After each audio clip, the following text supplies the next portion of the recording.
শনিবার বিকেল ৫টায় দক্ষিণ ধলাইয়ের জামালপুর জিপির জামালপুরে আগুন লেগে দুটি গৃহ সম্পূর্ণ ভস্মীভূত হয়ে যায়।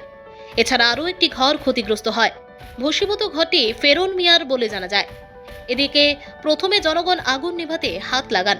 পরবর্তীতে ধলাই বাজার থেকে ফায়ার ব্রিগেডের দুটি গাড়ি গিয়ে আগুন নিভিয়ে ফেলে।